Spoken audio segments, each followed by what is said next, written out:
Jeeves, it's time to get the chaps back together. Sound the summoning horn. No, not that one. Jeeves, the other one. No, Jeeves. No, not that one. The other. No, Jeeves. Oh, idiot. Jeeves. No, not that one. Jeeves, the other one. No, Jeeves. Stop. Jeeves, my massive horn. Blow my massive horn. Ah, that'll bring them running. No one can resist my massive horn.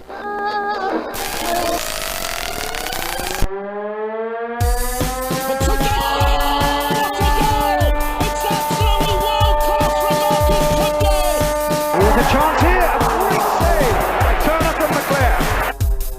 Mike Cummings, a terrific goal by Sheridan. Brexman against Jones. Get in. You could have two goalkeepers in there that would have trouble with saving that. The Wednesday Week! Hello there, ladies and gentlemen, and a very warm welcome to the Wednesday... I don't know what we're going with, yeah. To the Wednesday podcast, shall we say? I could feel that getting away from you from the very first bit. It was like watching somebody fall down some stairs where you see it's coming, but you don't do nothing about it. I'm sure there's some kind of trade relations about us being still called the Wednesday Week, but not to worry. Let's crack on. So, welcome to the Wednesday podcast. I think we should start off with a round of "We'll pod when we want, we'll pod when we want." Of course, I'm sure you've probably heard. First of all, on the line we have Monsieur the Fudge. How are you, old boy? Been a while. How's it going, chaps? Are you all right? I've been in the south now for a few years now, so my accent's going to get a lot better. I'm just keeping an eye on it so I don't sound like Beastie going forward. Charming. And of course, the Beastmaster General himself, Beastie. How are you, old boy? Well, I was all right. I was in hibernation and I was as happy as Larry until you lot decided you wanted to do this again, and now I'm as miserable as sin. Especially with that southern Jesse now. Listen to him, he sounds like a chuffing cockney. That was my plan. I was trying to I'm trying to create an on-air persona for me, son. So not to you might have to translate here, Lord. You might have to translate here, Lord H, because I can't understand what he's saying. It's all apples and pears and I don't know. It was something about jelly deals, I think, wasn't it? Oh, well, but, yeah. And of course, we are a chap missing. Hopefully, we shall hear from Monsieur Eduardo a little bit later on. But in true Wednesday week fashion, one of us is missing. Sod him. We never liked him anyway, none of us. Well, I say none of us. I did. It was just you two that didn't like him, really. Slagging him off, weren't we? I always stood his corner. I always wanted Eddie on every week, but you two said, no, let's do it without him. We have just found a telephone, and it's been a while since we've spoken, chaps. I don't know if it is Mr. Eddie's telephone that we have phoned, but somebody's going to have some rather odd messages from us left on their phone. Anyway, chaps, down to business. There's a little club that we all usually like to follow called Sheffield Wednesday. Do you fancy a bit of a chat about it, chaps? Not really. Yeah. Well, that's set the tone. That's raring to go. That one, Beastie. Well done there. Really get them all G'd up. You're all G'd up. You're from south. It's always sunny down there. Up here, it's grim. You forgot. You don't know what it's like. I'll have you know, I go to Centre Parks every year. Yeah, you do. All it's sunshine while I'm out walking Ferret and Kez. I'm out walking down the street with Kez on my gauntlet. Well, I say gauntlet, fingerless mitten. Down the street, and it's chucking it down with rain, and I'm, you bloody southerners. Bloody hell. It's going to be one of those shows, chap. It really is. Right then. So, chaps, first things first. Wednesday league position. To be fair, best one we've had for a while. We've not gone down in any way, shape or form. Beastie, I'm sure you're very happy about this. Now, as you know... Whoa, back that laughter up. I apologise, ladies and gentlemen. I must say, folks, bear in mind, we have had a chat beforehand while we had a bit of a catch-up, and Beastie's thoughts on the season are something to behold, so stay tuned for those, kids. Just hang on, this is a serious point. You know that I am always a positive thought. I am someone who tries to look for the positive, even if it's all negative. I look for a little crumb of gold at the heart of shit. Yeah, that's what you're known for, old boy. Absolutely. Well, there you are, folks. We know what he did on a Saturday. That's what he does on a Sunday. He goes reaching through poo for gold. You see, listen to that. That is Southern. You changed the word I said to poo. He goes rummaging through poo on a Sunday. You with your tongue salad on a Sunday. Don't come round here, you jumping Southerner. Look, I always look for the positive.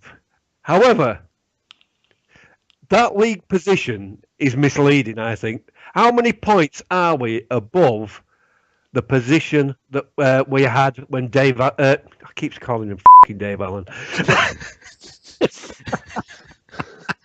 How many points are we better now than when Dave Jones was our manager? No, you can't do it like that, old boy. Yes, you can. Yeah, you can. And I'll tell you for why. Hang on, before you start getting on at me. You're just bad, you snooty ways. You're Southerner as well. You're around here. You're the only true Northerner on this entire show, aren't you, mate? Correct. Kez, it's well trained. I forgot what I was saying. Right, you're going to justify last season's league position against this about difference in points. Right.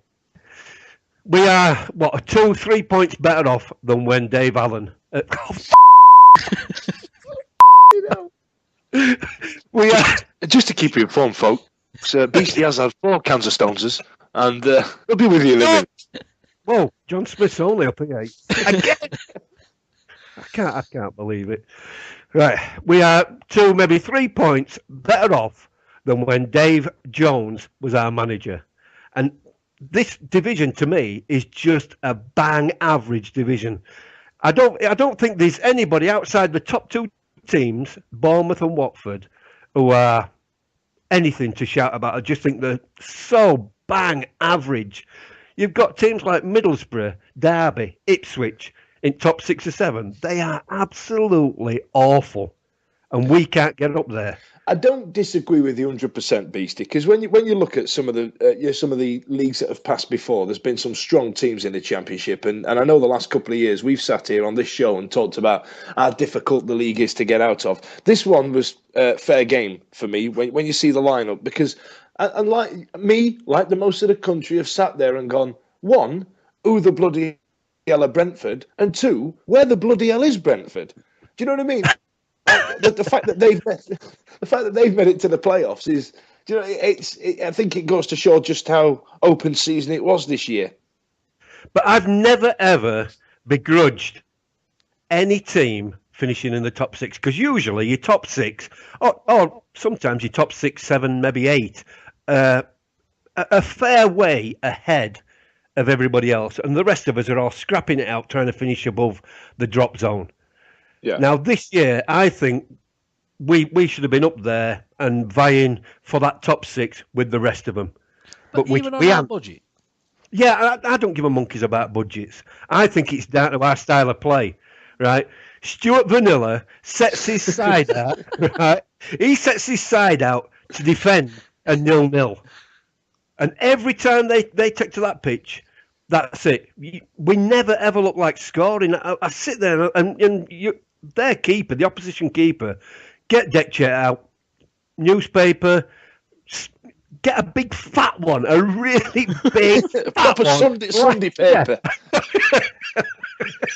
Right. It cost you £1, a good one. Just kick back, because you are not going to be bothered. You wouldn't even need to cut eye holes in paper, right? Just sit there and read it. I don't know what the stats are. Somebody said that we've done pretty well for shots on goal. We can't have done well for shots on target. And if we have, how many of them have actually bothered keeper? Because I can't remember seeing that many saves this season from opposition keepers. And I think, didn't somebody say in one of recent games, were it Bournemouth or Watford, that they can't remember us having a shot on target? It might have been that many games. It might have been loads of games. They all seem to roll into one. Well, again, Well, anyway, ladies and gents, that was a season review. Thanks for listening. It might have been a little bit of a sort of caretaker season, shall we say, on that for us. We had quite literally, I think, was it the lowest budget in the entire league on that for us. Okay, we had no money to spend on that. Okay, obviously we made a few little freebies, and some of them were pulled off, and you can't really argue with some of the players we brought in. I know you will, Beastie. Bear with me. Hold your horses, old chap. I can hear the steam coming out your ears as we speak. But considering what we've had to spend, I don't think Mr. Vanilla's done such a terrible job to keep us sort of with mid-table mediocrity. Did you prefer last season when we were sort of, even at the last gasp, we were still keeping an eye on the other games and making sure we're okay and all that kind of thing? At least it was a little bit more relaxing. I tell you what it is, Beastie's got used to being in that soap opera at the bottom of the league where every game matters. I mean, bear in mind, not one game's mattered since about bloody March. So, you know what I mean? I can see why... Which March? Which March? Not this last chuffing March, and not the one before that. It's just been a what do they call consolidating season? Do you know what I mean? Oh, testicles. If we kick on next year, if we kick on and start pushing for the playoffs, start pushing for promotion, dare I say it, then great, because we've got our tuna dollars in now. You know what I mean? Something might happen. No, I'm not having that. I'm not having that. That word gets thrown about all the time. Huge, hairy gonads. Consolidation, it's just bollocks. It's absolute bollocks. Everybody uses that. Oh, no, we've got to consolidate. Oh, we're looking for some security. We're building for the future. Oh, we're trying to put a foundation down. I don't give a monkeys.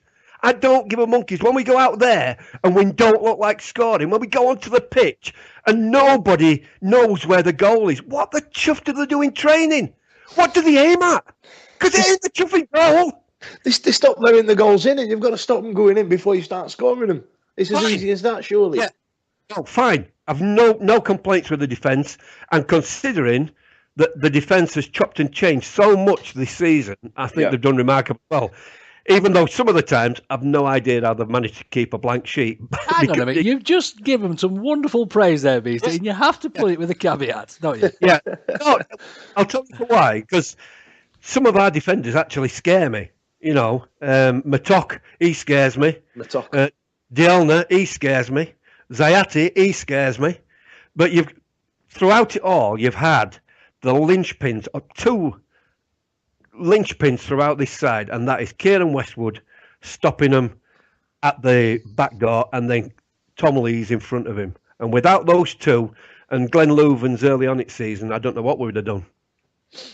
To be fair, I mean, obviously, looking at, we'll come into it a little bit later, looking at the goalkeeping effort for the entirety of this season, if it wasn't for that effort, we wouldn't be mid-table mediocrity, would we? It really is as simple as that. Mr. Westwood dropped a bomb, has been absolutely incredible all season. It really is that simple. Yes, yes. How on earth he's still with us, I've not got to I don't know how he's still playing for us. I don't know. He must be having a good time. He must enjoy going out to Club Wow on a Saturday. Is that still open? Is that still there? You're asking the wrong people. Oh, no, I'm there every week. But I think I think our position in the league has been helped, and it pains me to agree with Beastie a bit. It's not so much how well we've played. I mean, Forest, Leeds, Fulham, Bolton, Reading, Brighton have all been bloody rubbish compared to what they can be capable of. And I'm pretty sure that if there's other shows for those clubs happening like ours right now, they'd probably be saying the same thing. What the bloody hell's gone off? How's it fallen to piss like this now? No, but if you're a Forest fan and you spent so much money on your team buying wonderful players like... who are you going to mention? Who are you going to... Oh, just pick one. Antonio. No, cobblers. But I mean, I'm not having it. If they spent all that money and we still came in above them, fair enough. If I were a Forest fan, I would be moaning like Beastie is now. Right. All right. I've seen enough games this season to know that when our players are in the opposition box facing goal, they don't know what to do with that ball. As far as they're concerned, they need to pick somebody in crowd. I think that's what they practice. I think they've got a crowd scene behind the goal on the training pitch, and they pick people in chuffing crowd, and that's what they aim at. Because whether they are 10 yards away from goal or 1 yard away from goal, I have never, ever seen a set of players try their best to miss when it's easier to score. You can say what you like about budgets this and cobblers that and the great defence, when you have a set of attacking players that are so inept in front of goal, all your arguments are blown out of the water. Every single one of them. It's wrong to say, but the last time we had a striker in the last few years that had a nose for goal was goal machine Gary Medine. It was. I disagree. The last time that we had a decent striker that you could rely on was probably Steve McLean. And that is going 10 years. I thought you were going to say Stevie Howard. I can't. What? Stevie Howard. My love of Stevie Howard knows no bounds. You know that. In fact, I'm getting just a little bit horny now thinking about him. And as soon as I think about him, I can't help but think about Clinton as well. So now. So that list of one has gone to about 5 already in about 30 seconds. All I need is just a couple of moments away from the microphone, and I'll be back with you. I think we're not going to sort this out, chaps. We're going to have to agree to disagree. When I was a young lord, my mother always told me that patience is a virtue. Quite clearly, Beastie didn't listen to his mother and was too busy playing with his Kez. Whoa! A man doesn't play with his Kez. Right? Your Kez is a tool. He's a tool, and his brother's a bloody tool. He killed the bloody thing. What's the matter with you? It's not something you muck about with. Kez is a craftsman's tool. Now, obviously, you two don't know what you're talking about. Before we move on, I know it might sound like I've been a tad harsh, right? As you might say down south. As we say up north, you're being fair. Oh, right, yeah. But the defence, even the mix and match defence, has been excellent. Really, really excellent. And considering that the Leeds fans were gloating about us getting Tom Lees and saying, oh, you can have him, we never liked him, he's just a hoofer. Right, you couldn't be further from the truth, because that young lad is absolutely incredible, and he does everything he can bar hoofing, anything he can to stop hoofing the ball. He will play it out, and the last-ditch tackles that he has made to save us and to stop Kieran Westwood actually pulling another great save out of the fire, it's incredible. So I'm on board with that. I think our midfield has been particularly weak, especially in the centre, and I don't know why, because I like Semedo and I like Kieran Lee, both smashing players. So my anger has got to go to the wingers, who are as much use as a chocolate fire guard. Both of them, they are absolute cobblers. Well, discuss. Who in particular, Beast? Well, it's a little known thing. I don't like to mention it too many times, but usually I can find the exact place where all our troubles lie, and it's with the Ms. There's far too many Ms in our team. That's a valid point. That's right? Yeah. I'm not just talking about Modine, right? I'm talking about Goma, Maguire, McCabe, and Matok. Right? There's far too many Ms, and there are far too many average Ms in our team. All of them lot, you could just wipe them all out at the end of this season and just say, right, we don't need them. Let's never visit anybody with a M in their name again, because they are ridiculous. Magoma, it's every time he's on the pitch, it's like playing with 10 men. Now, all right, Maguire. Hold on to your hats, ladies and gents. Maguire is one of those players that makes me get mad. I'm sure Maguire is what leads people to go into prison. I think he's what people do bad things for. He infuriates me. He's making me mad now. I want to walk out of this house now. I want to take my Kez and I want to do some damage. It makes me that angry. This is a bloke who is a very, very talented footballer. And one thing that annoys me more than anything is a talented footballer who doesn't use those talents to the best of his ability. It drives me around the bend. All of us, us three, we would love a tenth of his skill, wouldn't we? All of us. And to be playing for Wednesday with that skill, what a great thing that would be. And he, most of the time, he just can't be bothered. He does a little run, does a cross, and that's it. He down tools. Well, I think you'll find this is where I put on my smug face, because I'm pretty sure I said this right from minute one. Did I not?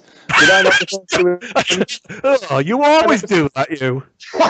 You lot were slagging him off. No, hang on, no, wait a minute. No, you lot were telling me he was great, and I was saying he's just. And I coined the phrase "fat Derby County reserve." Do you remember? You did. Nobody shows a lot more passion, shall we say. Yes, it does come across as violence with that particular player, but I mean, he's known for getting to a scrape or two, but he is sort of giving it some on part there, Jeff. Lord GL, Lord H, have you got splinters on your arse? I really have. On the fence there. Is that? I'm trying to be glasses half full, and to be fair, this is a chap that looks like he is going to be with us next season. On there. Oh no. Has he been? Is he not part of the list? No, he isn't. No, he isn't. Oh my God. Hang on a minute. Oh, hang on a minute, chaps. Oh. Was that the podcast assemble noise that I just You see?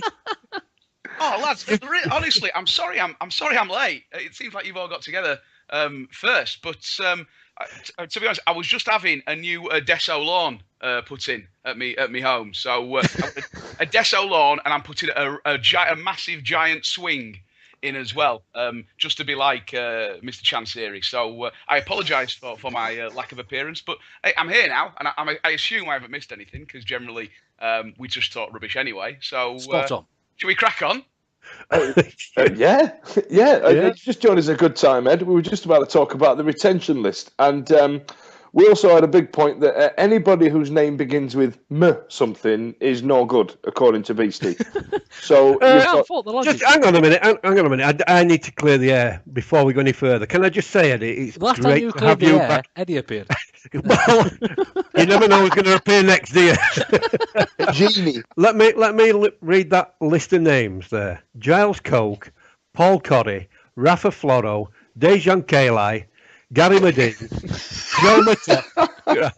Joe Mattock, Jack Magoma, Reece McCabe, Matt Young, and Kamil Zayati. That right there is a squad of below averageness. It just screams out below averageness. Absolutely no way on earth. Any team moving forward cannot afford to carry them. Now the players I think Beast. I think you're being unfair to an extent. I agree with your general sentiment. With whom? Who am I being? I think you can make a case for both Buxton and Mattock. Right. For being able to be competent squad players, plug in and play championship players in a side that is going to be solid in that division. The rest of them, I absolutely agree with you. Yeah, Buxton isn't on that list though. To be fair.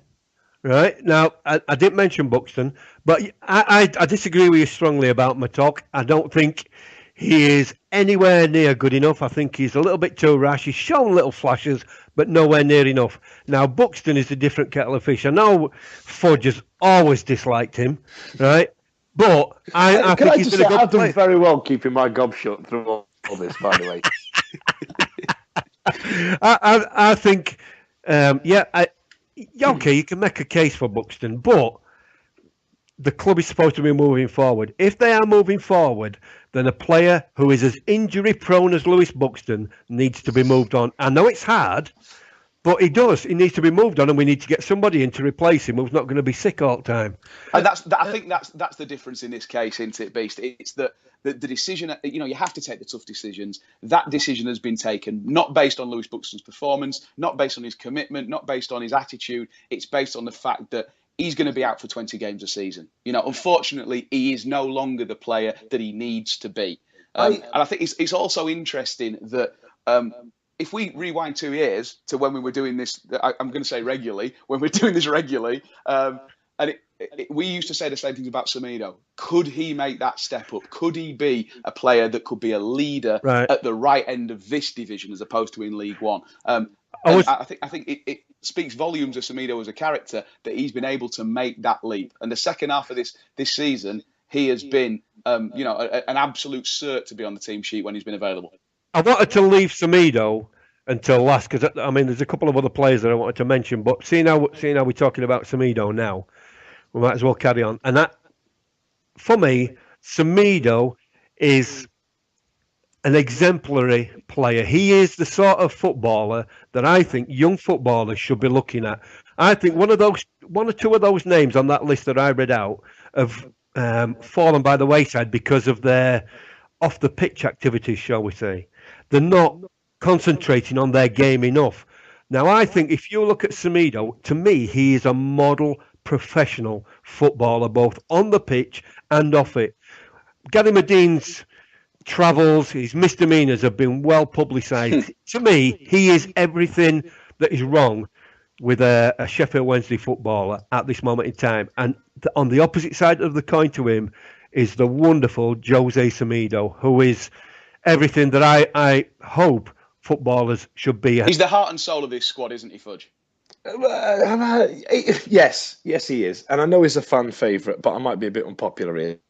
I like the retention list. I think it's a great marker for the season coming ahead. And when you've got a new chairman like we've got, I think that the people that we let go are an indication as to the what's the word, the statement of intent, the aspiration. Statement of intent is perfect. Yeah, that's a great way of putting it. Now, I think Paul Corrie, it'd have been easy to give him another contract because we can turn around and say, well, he's young. We could have even give Dejan Kalai we could have given him a new contract, Dejan Sherbet in the 70s, because he hadn't kicked a bloody football. And the same case could be made for Lewis Buxton, but we haven't. We've had a big axe. I mean, I know that Lewis Buxton was a fan favourite. He weren't mine, but yeah, I appreciate that he was a fan favourite. So, you know what I mean? Why not? There's a case there for him. But I think it says, let's get rid of all this crap. All these people that we've got sat here just literally collecting a wage at the end of the week. Sod them. Let's get rid of them. I'd even go as far as Jose Semedo. I would, because I think that he's not Premier League quality. He's not top-end Championship quality. He is mid-table quality on his best day. Well, that's fair enough, but I think you're wrong. Totally wrong. And I think what you've just said there is a load of cobblers. I love that we've to some extent got rid of sentimentality. And that's what I like about this list when it comes out. We get rid of that sentimentality because, for example, we've spoke about it in depth before about whether JJ should have got new contracts, and we've only ever gone as far as saying we'll give him a year. You know what I mean? Now we've kind of thrown sentimentality out the window, and it's nice that the club have gone. Sod Lewis Buxton is not well enough, because he's suffering from having no neck. So right, let's get rid of him. To be fair, I've got his portion of neck. Is that it? Have you stole it? Well, my youngest says I've always had 3 stone a neck, so obviously I've got somebody else's.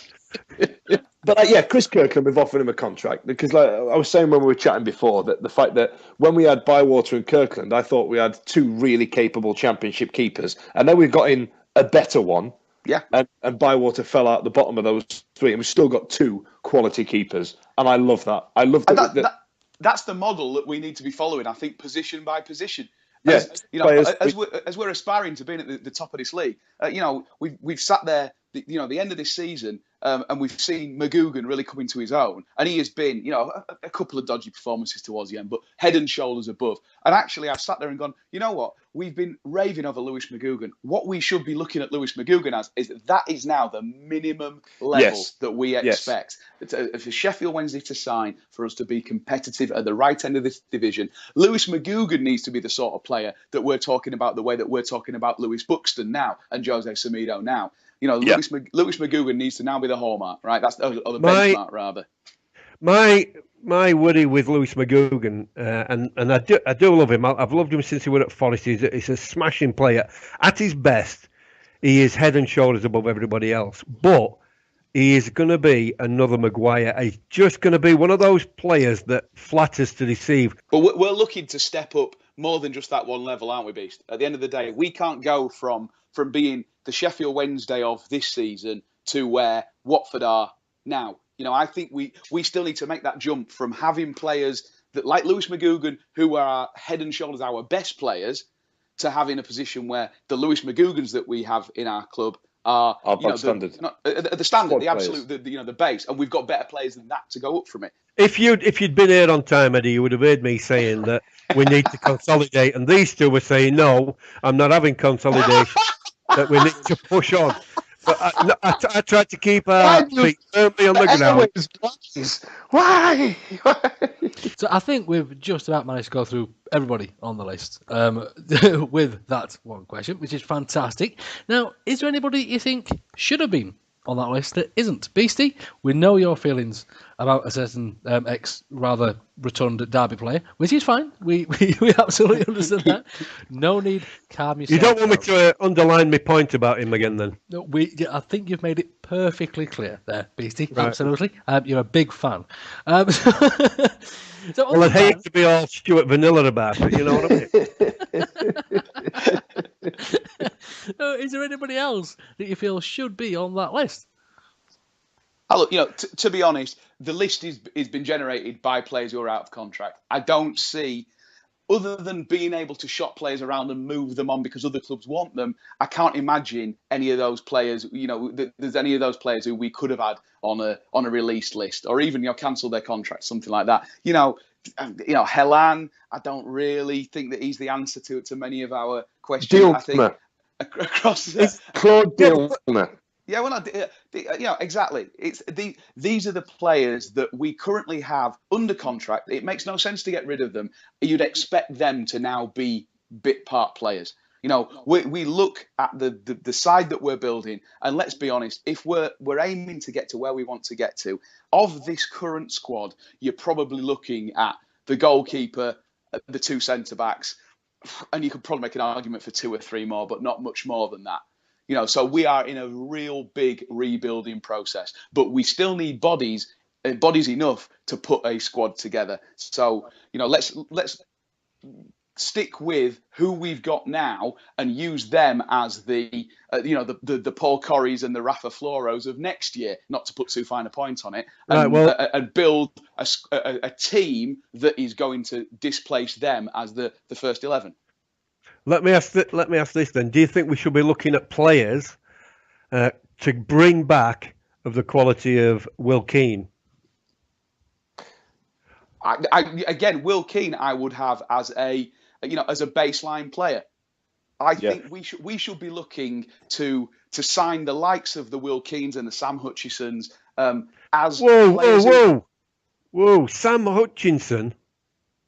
I'm sorry, I really don't get that. What is the point in Sam 10 minutes Hutchinson? He is a liability. Every time he comes on the pitch, within 10 minutes of him touching over that touchline, that's it. He is into dangerous territory and in danger of getting a red card.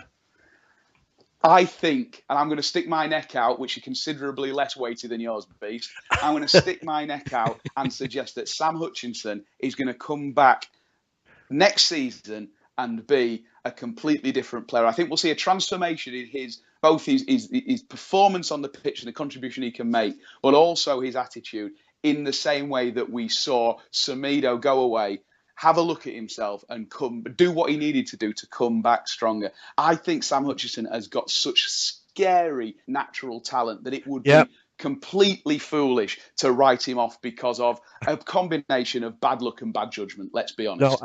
I can't agree. When we re-signed him, I was over the moon because, like you, I had those same feelings about him. I thought we have got the potential here for a really cracking player. But every time he comes on, the only consistency in his play is his ability to go in with a 2-footed tackle, and he will spend more time out of the game than in it, either through cards or through injury, because he injures himself with those rash challenges, and it's just ridiculous. You can't. I've stopped trying to apologise for him now. I've stopped trying to make excuses for him because now I see him for what he is, and he is a liability, and I think he is a luxury that we can't afford to carry. Is there anybody else in this current squad, Beast, that you think can fulfil that critical role in the middle of the park? Well, there's nobody. We're not talking about a current squad anymore, are we? Because we're up. No. Granted. Right. So the obvious answer is we go out and buy someone, but. Yeah, exactly. Out of the other players that we have in that position at the moment, do you see Melo becoming a player that is of the standard that we need? Do you think Semedo can continue to improve? That's not a bad shout, actually, Melo, because when he has played, I've been quite impressed with him, and maybe a decent run in the side could make him into that player. I agree. My point about Hutchinson is, what is the point in having a good player if he is no longer available? I just do not see the point in having a player on your books like that. As much as I like him, and when I've heard him on the radio talking, he is such a smashing lad. This is nothing about that. I don't want to get soft on him, and it's not about whether you like him or not. It's looking at things in black and white, and I'm sorry, Sheffield Wednesday cannot afford to carry a player like that, in my opinion, whether other players can do what he can do or not. I think you're looking short term here, Beast. I'm going to be honest and say I think that Sam Hutchinson will mature into being a great player. And I would like that to be at Sheffield Wednesday. He's not costing us an awful lot of money, let's be honest. I would suggest that Stewie Gray puts his arm around him and hopes to impart some of that solidity, some of that maturity that will help Sam Hutchinson get out of that constant cycle of red cards and injuries and red cards and injuries. I don't think that's. We've decided. You missed it, by the way, but we've changed his name now. It's Stuart Vanilla because he ain't good enough to be great. Right? Gray is exciting compared to Stuart Vanilla. Right? As far as I'm concerned, if Stuart Vanilla puts his arm around him, then any skill that he ever had will be gone. And I think that's what he's done with Wilkie, and I think that's what he did with Isgrove. He made them into Magnolia players. He made them into Chipwood players. They are the colour of everybody in Yorkshire's hallways from the 70s. They are. And that is what Stuart Vanilla does to people. He brings about this transformation from goal-scoring machine, from exciting, promising footballers into, I don't know, average Magnolia, Chipwood, Vanilla. Blown vinyl. Yeah. And that's why, while we're talking about players, we may as well include the manager as well, because does anybody here believe that at the end of next season, Stuart Vanilla will be in charge of Sheffield Wednesday as the manager? Not at all.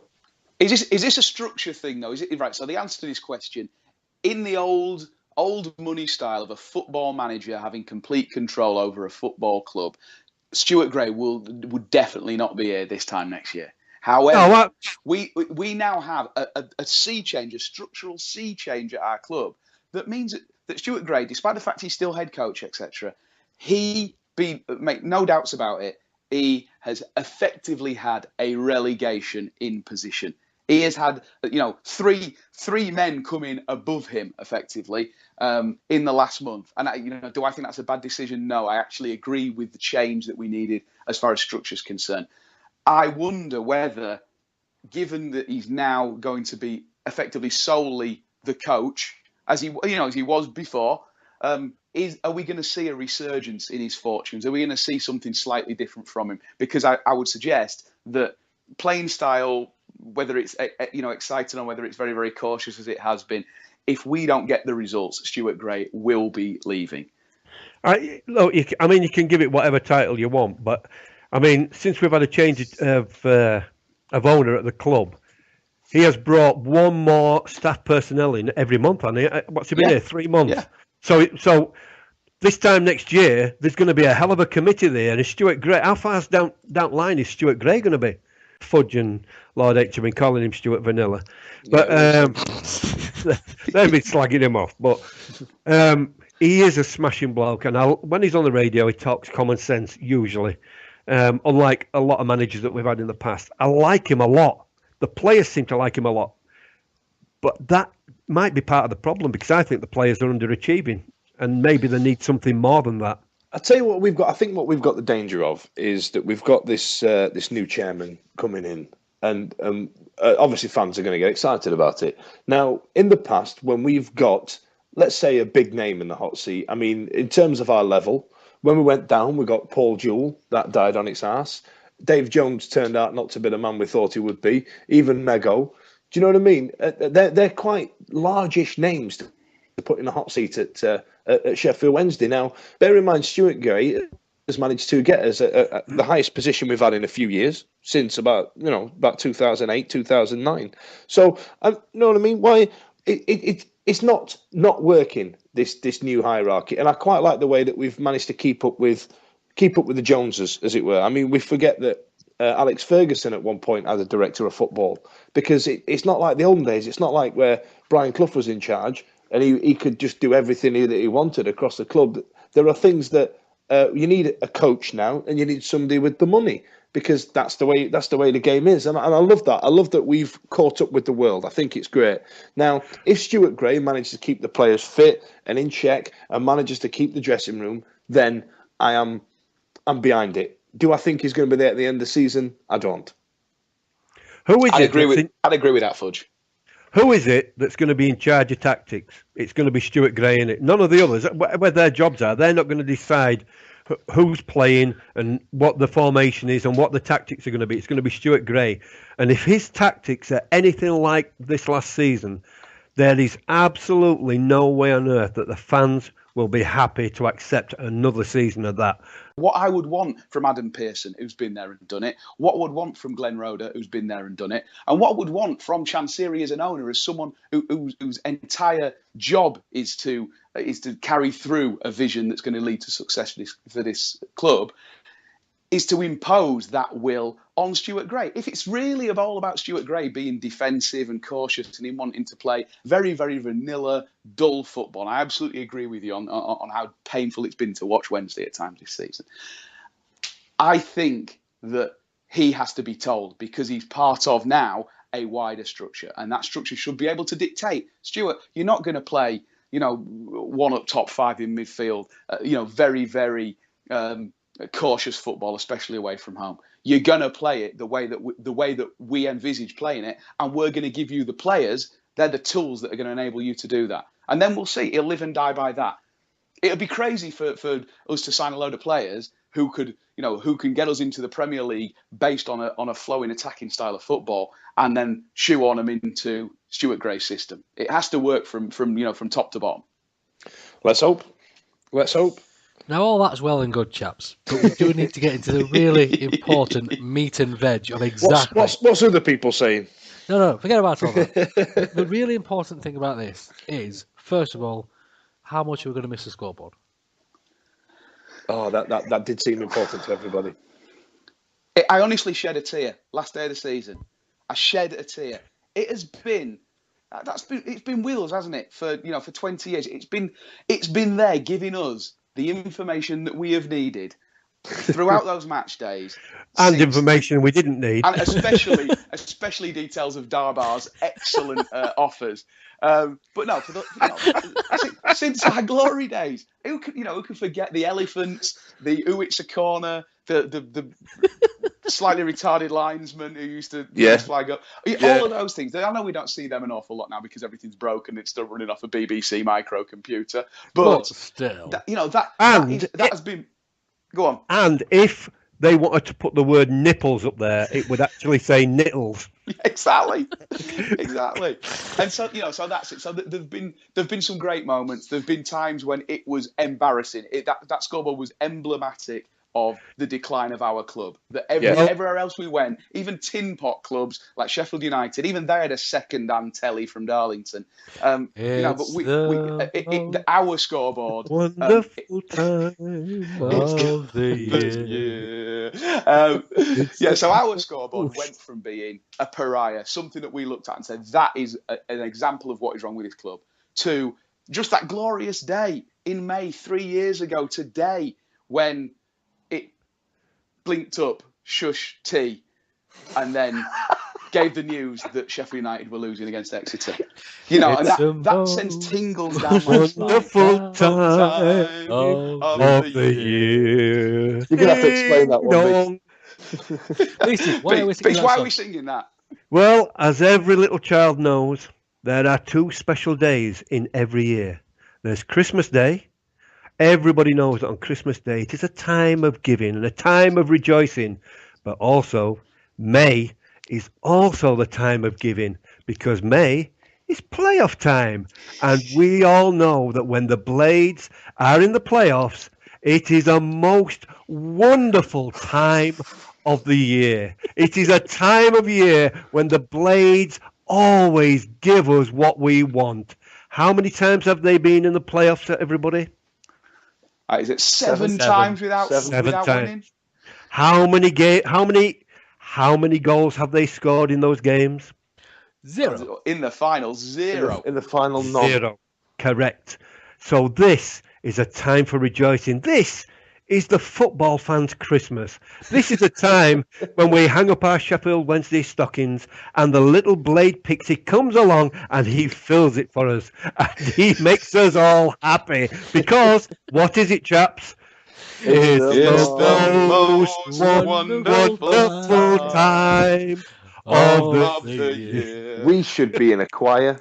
I'm sorry, chaps. All I've got now stuck in my head is a picture of Beastie with his hands on his hips in front of his fireplace saying, "Now then, you little Blaze Pixie, fill my stocking." Yeah. Well, that was the correct image. It's rather disturbing. I apologise. Yes, so, of course, chaps, we are all incredibly sad to see the scoreboard go, but it has to be done, doesn't it? It's quite right to say it's gone through some wonderful times.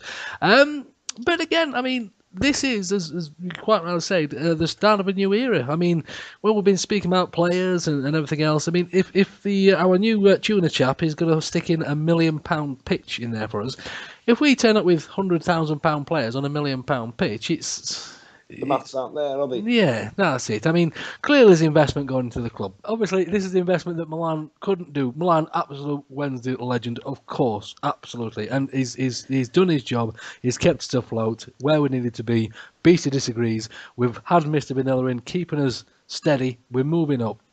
This is the next stage. Okay. I think you're right. I think what Milan did was stop a rot.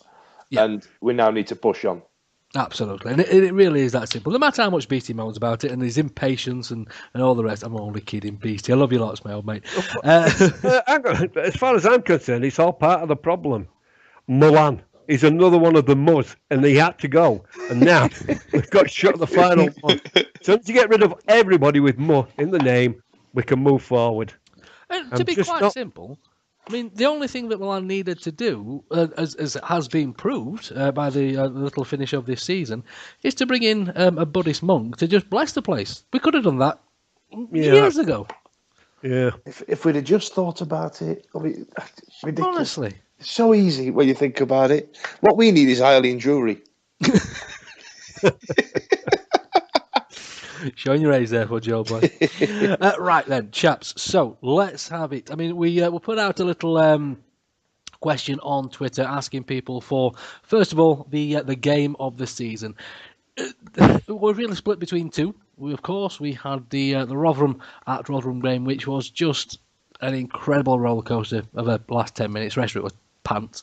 And of course, the City Cup game as well. Well, there for us. They were the sort of two main things. Any arguments with any of those two chaps? Anything else you can think of that would qualify as game of the season? Well, yeah, I've got quite a few that could fit into a riveting game of the season. How about? Sorry, were you going to say something there, Lord? Hey? No, I can just. I know what's coming. a hint of sarcasm, Beastie? No, I am deeply serious. You know me. There's no sarcasm anywhere.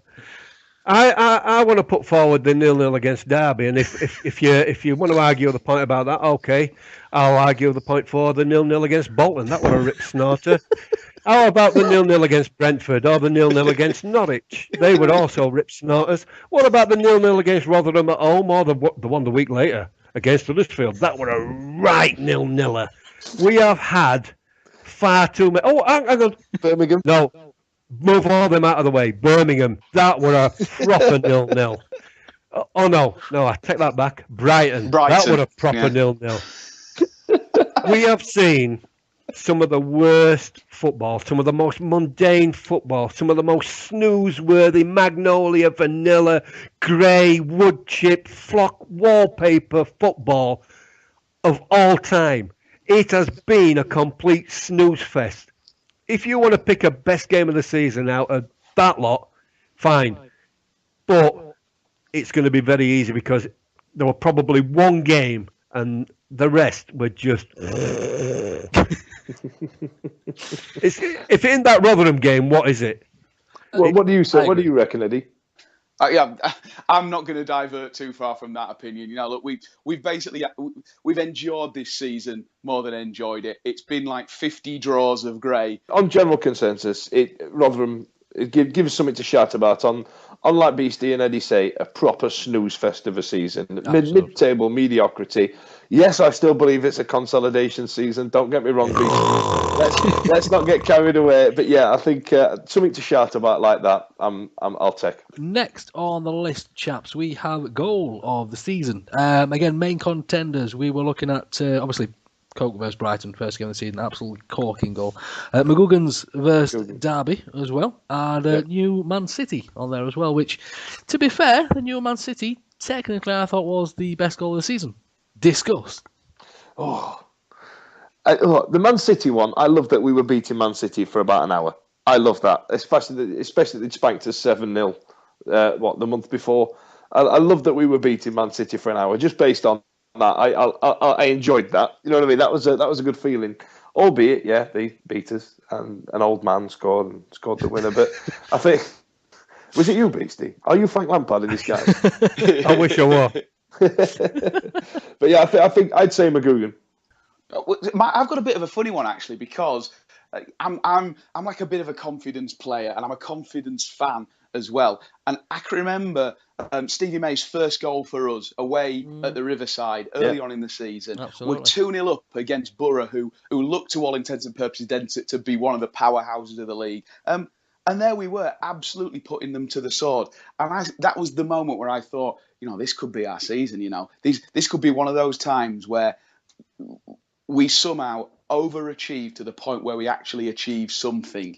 And it turned out I was completely wrong, of course. However, the flowing football that we played for all of about 25 minutes in the middle of that game against Middlesbrough made me believe. Absolutely. Beastie, again, I dread to ask. A goal of the season, old boy? It's a difficult one for me because going back to what we've just said, I've never had a feeling pre-match as strong as it has been this season for not wanting to be bothered to go to the game. And I've missed so many away games, more away games than I have for a long time. And the same with home games. But I suppose the ones that really caught my eye were the 0-0 against Derby, the goal in the 0-0 against Bolton, the no goal in the 0-0 against Brentford, the 0-0 against Norwich. It's just, again, it's like trying to pick a game out of all that crap. It's just a fruitless exercise because in other seasons you've been talking about 3, 4, maybe 5 or 6 goals, great goals that you can't make your mind up. 3 or 4, 5, 6 games that you can't make your mind up about which were the best games. Now you're talking about 1 or 2 isolated incidents, and it just fills me with despair. It does. Just loud and clear, just a Beastie. goal. It's all we wanted from you, Steve. Just a goal. I can't. All right, then the penalty that Maguire scored against Leeds for us to lead for 20 minutes. Okay. So, next one, chaps. Player of the season. I mean, to me, this seems pretty much sewn up. Obviously, again, over there on Twitter, we had a few. Tom Lees, Westwood, which to me is nailed on.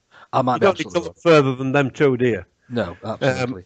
As we've discussed already, we as an attacking force, we have been nothing. We've been spent.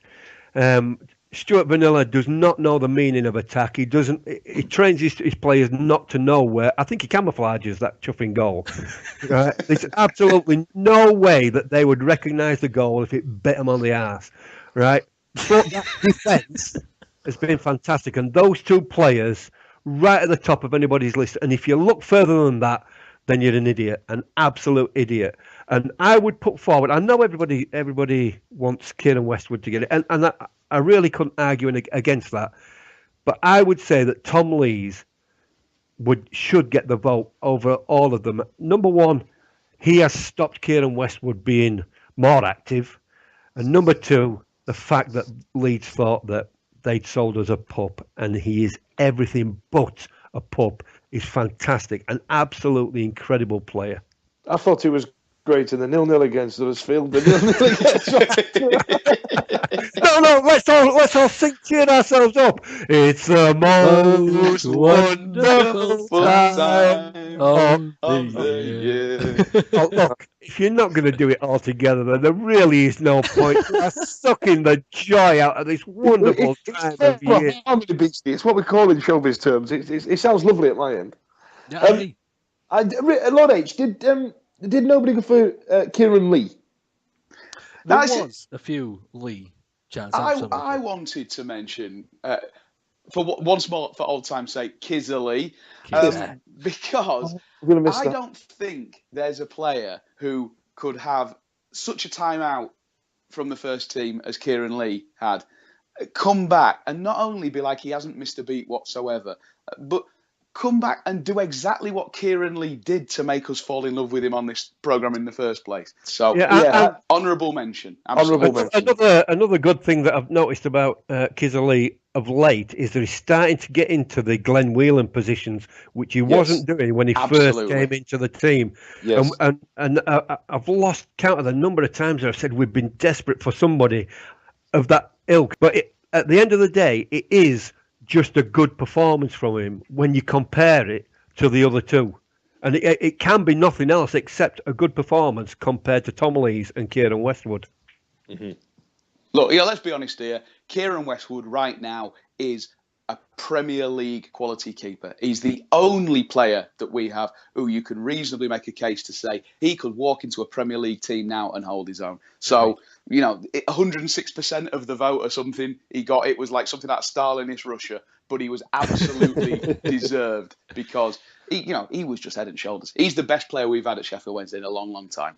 Now, crikey. Now, bearing in mind that the internet might explode with this next question, Beastie, we'll come to you first, old chap. I don't have a lot to say about it, whatever it is. Basically, the chuff up of the season on there for us. Okay, so again, as some examples, we have Reading away, which was always fun. The Millwall's last-minute equaliser at Hillsborough on there as well. News header, which gives me shivers thinking about it. And to be fair, the most popular chuff up of the season just says Magoma on there for us. Beastie, lock, load and fire, old boy. I could get on board with any of them. But the most chuffing chuff of the entire season, the biggest chuff is Stuart Vanilla. It's got to be Stuart Vanilla. I don't care about things that happened on the pitch. For me, Stuart Vanilla setting this team out to defend a 0-0 from the start, from that very first whistle. The referee blows a whistle and we go into defensive mode. We go 1-0 down and he sets up to defend that 1-0 loss. It's infuriating. It's driving me around the bend. That is the thing that has driven me to distraction this entire season. If any of us did our job as bad as that, we would be fired. And that's what they need to be doing with them. They need to fire the chuffing lot of them. I tell you what, I think the biggest winner here was. Bear in mind, we had a bit of a chat before we came on air, and Beastie managed to keep his language at bay. Absolutely. Well done. I mean, that's impressive more than anything. Well done, that chap. Indeed. Thank you. Look, let it never be said that I'm self-absorbed or arrogant in any way, but I'd actually like to nominate myself for this particular award because I was so excited for us to be drawn against Man City in the League Cup, and so I said to Mrs. Sausage Arms, how would you like to book the day off work? We'll go to Manchester, we'll have a lovely day shopping, we'll go out and get a bite to eat, have a bottle of wine, and then we'll head over to the match and we'll watch the mighty Wednesday take on Man City and get a taste of what it's going to be like when we get back to the Premier League. I drank 2 bottles of Montepulciano d'Abruzzo and then proceeded to go to the game. Now, I think, in common with many Wednesday nights, I was enjoying it an awful lot in the first half. But I think chuff up of the entire season was me at half-time turning to my good lady wife and going, you know what, I've been watching football for a long time, love, and I've learnt a few things. And I'll tell you what, we're gonna nick this. We're going to nick this, I said.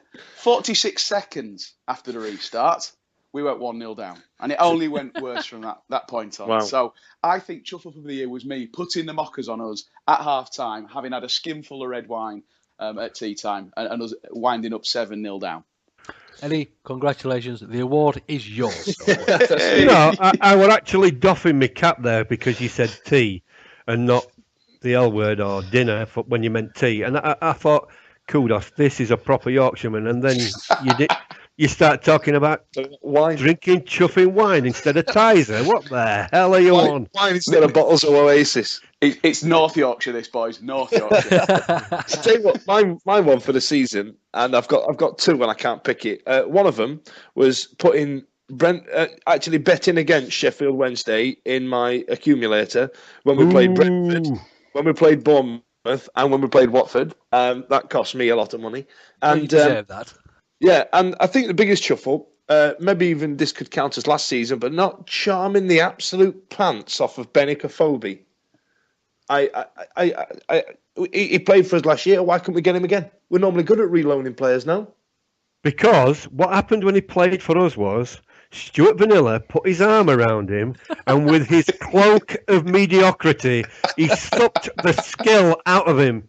He needed to go to another club to have an injection of skill and become the player that everybody knew that he could be. Right then, chaps. So that puts that to bed too. Now, we do have a very, very, very important discussion to have, gentlemen. As I'm sure the listeners have noticed, Beastie, his football tank has been a little empty, shall we say, on there for us. And of course, Beastie, you have decided next year to not renew your season ticket, and unfortunately for every Wednesday fan out there, you won't be doing the rambles anymore. You're having somewhat of a sabbatical from the football arena, possibly never to return, but let's not put that dampener on there just yet. You never know. So I'm sure that everybody, not just the chaps obviously on the line with us now, but the whole Wednesday hashtag, Twitter, Facebook, anybody that's ever read any of Beastie's rambles will agree that they are just incredible. I've been reading these a lot longer than Lord Hillsborough's existed on there for us. And personally, I would like to say thank you so much, because reading your rambles, Beastie, it really is. I've laughed, and reading the last one on there, it genuinely brought a tear to my eye. I am absolutely gutted, and hopefully one day when you've had your injection and we've got your football levels back up again, we genuinely hope that you will be back with us one day in the Premiership, screaming along, and all this will be behind us on there, Beastie. So thank you so much. Here. Yay! Yeah, yes. I'm not saying never. I will always have my right as a football fan to come back in moments of glory. Absolutely. At the drop of a hat. I will chase the glory as just like everybody else has done. But as it stands at the moment, yeah, that's it. But I won't never say never and all that.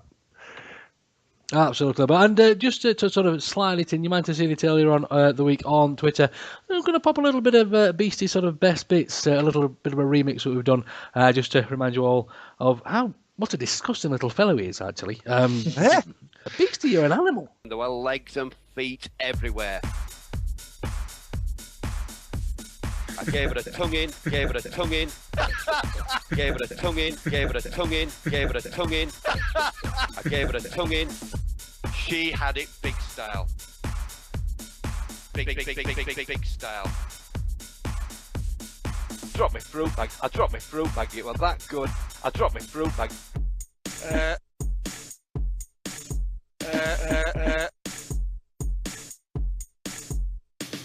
Finger wiggle, and gave her the finger wiggle, and gave her the finger wiggle. I think you'll find that, as I predicted, I think you'll find that, as I predicted, there were legs and feet everywhere. Hang on a minute, I've got to pass the update. I get confused at my age. Hang on a minute, I've got to pass the update. I get confused at my age. I am absolutely stonking. Right then, chaps. So, again, I think I'm going to regret asking this question. Beastie, one word, sum up this season. Magnolia. Mr. Fudge, sum up the season. Consolidate. I agree. You've just finished Beastie off, Fudge. With one word, you've just ended Beastie. Eddie, think of one word. Alcoholic. So then, chaps, that brings us to the end of the Wednesday annual week review show. Oh, that's Catchy, that, mate. Catchy. great catchy title, that old boy. You should make that into a chant. There's things we need to bring back, and there's some things that are best left alone, Beastie. Pull down your chant. All right, I'll remove my hand then. Of course, I would like to thank you all, chaps, for coming together tonight. I really, really enjoyed this, and we are we've had a little chat. We are going to try and bring back these podcasts far more regularly. Maybe not the Wednesday week, but at least the Wednesday more than every 12 months on there for us. Weeks plural. So keep an eye on the Twitter feed. You might see a different name, but obviously we'll have the same chaps, other than one little surprise we've got for Beastie in a moment or two. Right, Fudgy, say goodbye, old boy. See you later, folks. Again, thanks a lot for listening to us, and keep the hashtags going. Millwall caused everything. Eddie, say goodbye, old boy. Oh, it's been brilliant to be back together, lads. I've really, really enjoyed it. At Sausage Arms on Twitter, I've been getting lots of really strange follows recently from what appear to be very attractive women in the Soviet Union. So clearly, this podcast is still very fondly regarded. They're out there in the former Eastern Bloc. So yes, it will speak again soon, I'm sure. Beastie, again, thank you so much, old boy. Is there anything you'd like to actually say to the Wednesday fans before we take you out for a little surprise there, sir? Well, I have been in contact with a Wednesday fan. I don't know what his real name is, but I've been pretending to be a Russian lady. I don't know, Edvardo or something they call him. He's in North Yorkshire. He's been threatening to do all sorts of stuff to me. But no, it's been an absolute blast, and it's been good that we've been able to get back together for one more. I've loved it, absolutely loved it. Fantastic. So, Beastie, if you'd like to just follow Fudge and Eddie and myself, a little surprise for you outside. This is going to be really embarrassing, isn't it? What is it? Well, the years sped along, and at last he grew old. His eyesight was fast growing dim. And then one day the doctor looked at me and said, I can't do no more for him, Jim.